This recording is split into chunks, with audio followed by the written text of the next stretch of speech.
உணவால் இணையும் உள்ளங்களுக்கு வணக்கம். ஈஸியாவும் சீக்கிரமாவும் செய்யக்கூடிய பிரெட் உப்மா எப்படி செய்யலாம்னு பார்க்க போறோம். இதுக்கு தேவையானது 6 ஸ்லைஸ் பிரெட். இதோட ஓரங்கள்லாம் கட் பண்ணி எடுத்துட்டு இந்த மாதிரி சின்ன சின்னதா வச்சிருக்கேன். இதை கையால கூட சின்ன சின்னதா பிச்சு போட்டுக்கலாம். அப்புறம் 2 பெரிய வெங்காயம் எடுத்துக்கலாம். கடுகு 3/4 டீஸ்பூன், கடலைப்பருப்பும் உளுத்தம் பருப்பும் 1 டீஸ்பூன் எடுத்துக்கலாம். காஞ்ச மிளகா 3, மஞ்சள் தூள் 1/4 டீஸ்பூன், 2 சிட்டிக்க பெருங்காயத்தூள், முந்திரி பருப்பு தேவையான போட்டுக்கலாம். அடுத்து கருவேப்பிலை கொத்தமல்லி இந்த அளவுக்கு எடுத்திருக்கேன். வெங்காயம் கொத்தமல்லி காஞ்ச மிளகாவை இந்த மாதிரி கட் பண்ணி வச்சிடலாம்.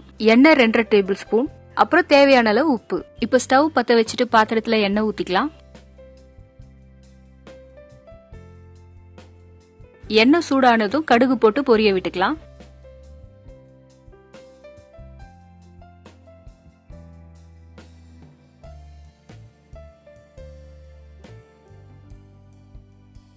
இது கூட கடலைப்பருப்பு உளுத்தம் பருப்பு முந்திரியும் சேர்த்துடலாம்.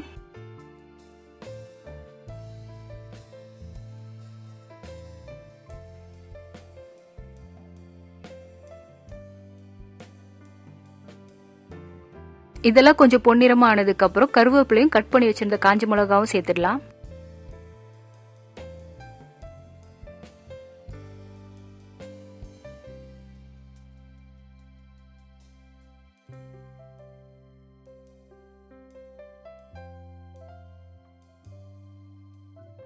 இப்போ வெங்காயம் சேர்த்துக்கிறேன்.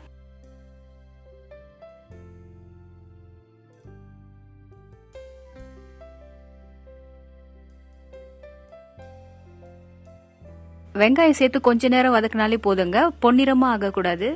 இப்போ மஞ்சள் தூளும் பெருங்காயத்தூளும் சேர்த்துக்கிறேன்.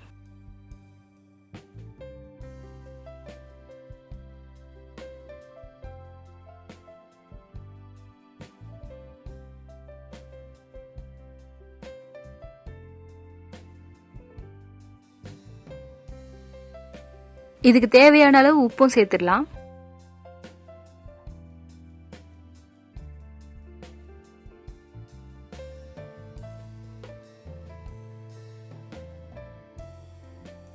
கடைசியா கட் பண்ணி வச்சிருந்த பிரெட்டையும் கொத்தமல்லியும் போட்டு நல்லா கலந்துடலாம்.